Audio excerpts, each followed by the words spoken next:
সম্প্রতি যুক্তরাষ্ট্র আর বাংলাদেশের মধ্যে একটা বাণিজ্য চুক্তি সই হয়েছে, আর এটা নিয়ে রীতিমতো তোলপাড় শুরু হয়ে গেছে। কেউ কেউ বলছেন এটা দেশের জন্য বিরাট এক সুযোগ, আবার অনেকেই কিন্তু একে একটা বাণিজ্যিক ফাঁদ হিসেবেই দেখছেন। তো প্রশ্ন হলো, এই চুক্তির ফলে আমাদের অর্থনীতির ভবিষ্যৎ আসলে কোন দিকে যাচ্ছে? চলুন আজ এই ব্যাপারটার একদম ভেতরে ঢুকে দেখি আসলে কি আছে এই চুক্তিতে। আর এই বিতর্কের একেবারে কেন্দ্রবিন্দুতে আছে চুক্তির শর্তগুলো। একজন সিনিয়র সাংবাদিক মাহবুব কামাল তো সরাসরি বলে দিয়েছেন, এটা বাণিজ্য চুক্তি না, এটা আসলে বাণিজ্য অস্ত্র। তার এই কথাটা কিন্তু অনেক বড়, আর এটাই আমাদের ভাবাচ্ছে এই চুক্তিটা কি আসলেই একটা সাধারণ লেনদেন, নাকি এর পেছনে আরও গভীর কোনো ব্যাপার আছে। আচ্ছা, এই পুরো ব্যাপারটা পরিষ্কারভাবে বুঝতে হলে আমরা কয়েকটা জিনিস পরপর দেখে নেব। প্রথমে দেখব কেন এই চুক্তি নিয়ে এত কথা হচ্ছে, তারপর চুক্তির ভেতরে কি আছে, দেশের অর্থনীতিতে এর কি প্রভাব পড়তে পারে, আর বাণিজ্য ছাড়াও অন্য কি কি চিন্তার বিষয় আছে সেগুলো দেখব। আর সবশেষে বোঝার চেষ্টা করব সামনে কি হতে পারে। বিতর্কটা কিন্তু শুরু থেকেই, আর এর সবচেয়ে বড় কারণ হল সময়টা।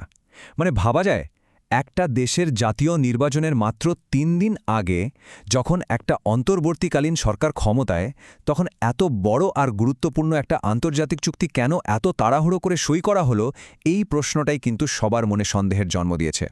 এই টাইমলাইনটা দেখলেই ব্যাপারটা আরও পরিষ্কার হবে। ৯ ফেব্রুয়ারি গোপনে চুক্তি সই, ঠিক ৩ দিন পরই নির্বাচন। আর তারপর নির্বাচনের পর যখন আমেরিকার ওয়েবসাইটে ৩২ পাতার এই চুক্তির সবকিছু প্রকাশ করা হলো, তখন দেশজুড়ে রীতিমতো হইচই পড়ে গেল। তখনই প্রশ্নটা বড় হয়ে দেখা দিল, এমন একটা সরকারের কি এত বড় সিদ্ধান্ত নেওয়ার ম্যান্ডেট ছিল? তো সবার মনে এখন একটাই প্রশ্ন, কি আছে এই চুক্তির ভেতরে? বাংলাদেশ ঠিক কি কি শর্তে রাজি হলো? চলেন এক এক করে দেখি। প্রথমে দেখুন, বিমান কেনা নিয়ে শর্তটা হলো, বাংলাদেশকে বাধ্যতামূলকভাবে ১৪টা বোয়িং বিমান কিনতেই হবে। মানে অন্য কোনো দেশের, ধরুন ফ্রান্সের এয়ারবাসের মতো কোম্পানির কাছ থেকে বিমান কেনার রাস্তাটা অনেকটাই বন্ধ করে দেয়া হলো। ব্যাপারটা শুধু বিমানেই থেমে নেই, জ্বালানি খাতেও আছে বিশাল এক শর্ত। চুক্তি বলছে, পরের ১৫ বছরে যুক্তরাষ্ট্র থেকে বাংলাদেশকে কিনতে হবে প্রায় $১৫ বিলিয়ন জ্বালানি। একবার চিন্তা করুন, কত বড় একটা অ্যামাউন্ট। এর মানে হল দেশের জ্বালানি আমদানির পুরো ব্যাপারটা লম্বা সময়ের জন্য একটা দেশের ওপর নির্ভরশীল হয়ে পড়বে। আর এখানেই শেষ না, সবচেয়ে চিন্তার বিষয় হল কৃষিখাত। বাংলাদেশকে প্রতি বছর $৩.৫ বিলিয়ন আমেরিকান কৃষিপণ্য কিনতেই হবে। এর ফলে আমাদের নিজেদের কৃষক আর কৃষি শিল্পের কি অবস্থা হবে সেটা একবার ভেবে দেখুন। এই স্লাইডটা দেখলেই পুরো ছবিটা পরিষ্কার হয়ে যাবে। মানে দুই দেশের দেওয়া নেওয়ার পাল্লাটা দেখুন। একদিকে বাংলাদেশের জন্য লম্বা একটা লিস্ট, বাধ্যতামূলকভাবে এটা কেন ওটা কেন, নিজেদের শিল্পকে ভর্তুকি দেওয়া যাবে না, এমনকি আমেরিকার পণ্যের মান নিয়েও প্রশ্ন তোলা যাবে না। আর অন্যদিকে আমেরিকার দায়িত্ব শুধু কিছু পণ্যে শুল্ক কমানো।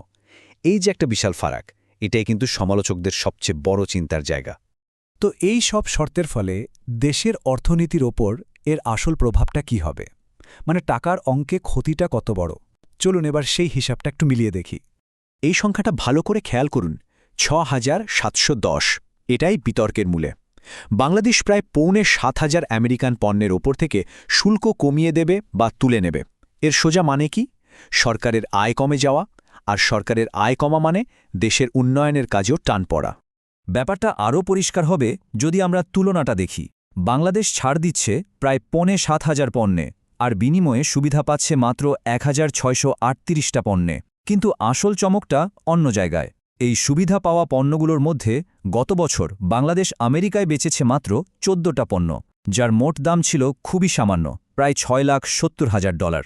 তো বুঝতেই পারছেন সেন্টার ফর পলিসি ডায়ালগ বা সিপিডির মতো প্রতিষ্ঠানগুলো কেন এই চুক্তির সুবিচার নিয়ে প্রশ্ন তুলছে।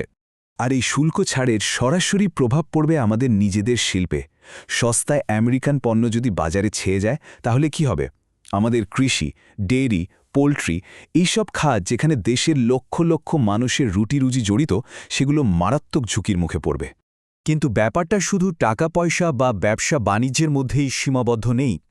সমালোচকরা বলছেন এর প্রভাব আরও অনেক গভীর, আর সেটা গিয়ে পড়ছে সরাসরি দেশের সার্বভৌমত্ব আর স্বাধীন পররাষ্ট্র নীতির ওপর। চুক্তির একটা শর্ত কিন্তু বেশ ভয়ঙ্কর। বলা হচ্ছে, আমেরিকা যদি কোনো দেশের উপর নিষেধাজ্ঞা দেয়, বাংলাদেশকে সেই একই নিষেধাজ্ঞা মেনে চলতে হবে। তার মানে কি দাঁড়ালো? আমেরিকার শত্রু মানে বাংলাদেশেরও বাণিজ্যিক শত্রু। এখন ভাবুন তো রাশিয়া বা চীনের মতো দেশগুলোর সাথে আমাদের যে সম্পর্ক সেটার কি হবে। আর এই ধারার কারণে সরাসরি একটা প্রশ্ন চলে আসে, আমাদের প্রায় তৈরি হয়ে যাওয়া রূপপুর পারমাণবিক বিদ্যুৎ কেন্দ্রটার কথা ভাবুন। ওটার জন্য তো রাশিয়ার ইউরেনিয়াম দরকার। এই চুক্তির ফলে সেই সাপ্লাই কি বন্ধ হয়ে যেতে পারে? দেশের জ্বালানি নিরাপত্তার জন্য এত বড় একটা প্রজেক্ট, সেটা নিয়েই কিন্তু একটা অনিশ্চয়তা তৈরি হচ্ছে। চুক্তির প্রভাব কিন্তু এখানেই শেষ না, এটা দেশের শ্রম আইনকেও বদলে দেবার কথা বলছে। একদিকে ভালো দিকও আছে, যেমন ইউনিয়ন করা সহজ হবে, শ্রমিকদের ব্ল্যাকলিস্ট করা যাবে না, এতে শ্রমিকদের অধিকার হয়তো বাড়বে। কিন্তু আরেকটা শর্ত হল ধর্মঘটের উপর থেকে বিধিনিষেধ তুলে নিতে হবে। এখন আমাদের অর্থনীতির মূল ভিত্তি যে গার্মেন্ট সেক্টর, সেখানে যদি যখন তখন ধর্মঘট হয় তাহলে কি পরিস্থিতি তৈরি হতে পারে, সেই আশঙ্কাও কিন্তু করছেন অনেকে। তো এত সব সমালোচনা আর বিতর্কের পর প্রশ্ন হল, এখন কি হবে? নতুন সরকারের হাতে কি পথ খোলা আছে? তবে একটা ইন্টারেস্টিং ব্যাপার আছে, এত সব কঠিন শর্তের পরেও এই চুক্তিটা কিন্তু চিরস্থায়ী কোনো বাঁধন না। চুক্তির মধ্যেই একটা রাস্তা খোলা রাখা আছে, আর সেটা হলো যে কোনো পক্ষ চাইলে মাত্র ৬০ দিনের একটা নোটিশ দিয়ে এই চুক্তি থেকে বেরিয়ে আসতে পারবে। আর ঠিক এই কারণেই অধ্যাপক আনু মোহাম্মদের মতো বিশেষজ্ঞরা এবং সিপিডির মতো সংস্থাগুলো দাবি জানাচ্ছে যে কোনো সিদ্ধান্ত নেয়ার আগে নতুন সরকার যেন এই চুক্তিটা সংসদে পেশ করে, যাতে এটা নিয়ে একটা খোলাখুলি জাতীয় বিতর্ক হতে পারে। আসলে এই পুরো আলোচনাটা শেষ পর্যন্ত আমাদের একটা খুব মৌলিক প্রশ্নের সামনে এনে দাঁড় করায়। একটা দেশের বাণিজ্য নীতি ঠিক কিসের ওপর ভিত্তি করে হওয়া উচিত? আন্তর্জাতিক সম্পর্ক রক্ষা করা, নাকি নিজের দেশের স্বার্থ আর সার্বভৌমত্বকে সবার আগে রাখা? এই দুটোর মধ্যে সঠিক ভারসাম্যটা খুঁজে বের করাটাই হয়তো এখন সবচেয়ে বড় চ্যালেঞ্জ।